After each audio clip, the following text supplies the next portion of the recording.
I'm Lee Wade, and you're listening to Translucent, a series that amplifies trans voices, humanizes our community, and creates space for the real, everyday conversations that don't make headlines.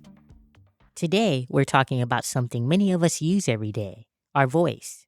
I'm a trans man, and I've been on testosterone for about 6 years now, and my voice hasn't really dropped. I still deal with voice dysphoria, and I still get misgendered just from how I sound. So I know firsthand how complicated and emotional this can be. For a lot of transgender, non binary, and even gender nonconforming people, finding a voice that actually feels like you can be one of the hardest parts of gender expression and one of the biggest sources of dysphoria. To help us understand how voice therapy fits into gender affirming care, I'm joined by Marissa Nguyen. She's a speech language pathologist based in Dayton who specializes in voice and swallowing rehabilitation, including gender affirming voice therapy. She sees every day how important voice can be in someone's transition. It can be very debilitating for people to not have the voice that they are looking for that matches with who they are as a person. With the vocal exercises we are doing, we are physically changing the way that the muscles are working. So think of it like physical therapy, for example. That's considered healthcare because we are rehabilitating the muscles. We are helping train and learn a new skill.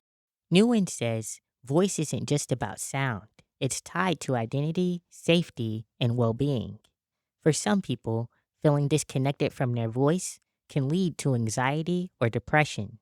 The mental health and well-being, that is something that we see so commonly connected to voice. And a lot of times we do encourage people like going through gender affirming voice therapy or either other types of voice therapy, like, hey, if this is really taking a toll on your confidence, or if you are having anxiety, depression, just because of the way your voice sounds, like you can have that dysphoria to your voice, that definitely impacts your mental health, and it's something that is super important to get counseling through as well. So we will often say, hey, we're going to do voice therapy, but because of these feelings that you're also having a counselor can be super helpful to help you work through these things. Nguyen says hormones also shape what's possible. Estrogen won't change the vocal cords, so trans feminine and some non binary patients rely on therapy to reach a higher pitch.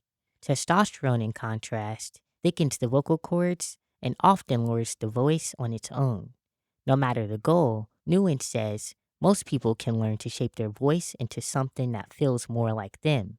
I see it a lot where after a few sessions, patients are coming in and they're like, wow, I practice these things at home and I'm seeing a difference. I have seen a lot of patients have a complete 180 flip of, wow, I feel really good about my voice. Like, I don't think I need you anymore. Like, I think I know what I need to do. And they gain that confidence. Most people work with Nguyen for around 4 sessions total. Nguyen teaches patients how to work with 3 systems of the voice: breath support, vocal cords, and resonance, the part that shapes the quality of the sound. Pitch is not everything when it comes to our voice. Resonance, that filter, also plays a big role. So we will work with people a lot of times on resonance and also articulation. So, for example, my trans feminine leaning patients, they might want something that's a little lighter or brighter that allows them to be perceived as more feminine. During our session, she walked me through some of the same exercises she gives her patients. First thing I would have you do if you're looking for a little more bass in your voice, I would first just have you at your like comfortable pitch that you've been speaking to me in. Go ahead and just briefly hold out and Uh,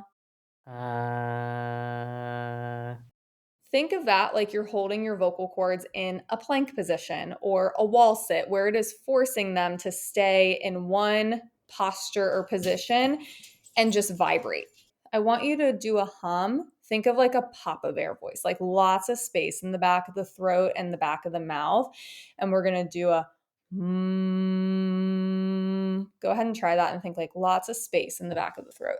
hmm. So starting with a hum as a little primer. So,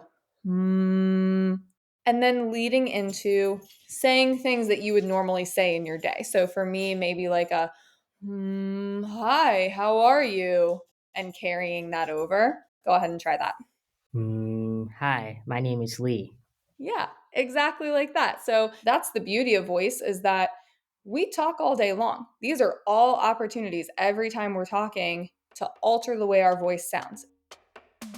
Thank you, Marissa Newen, for helping us better understand voice therapy. I'm Lee Wade, and thank you for listening to Translucent.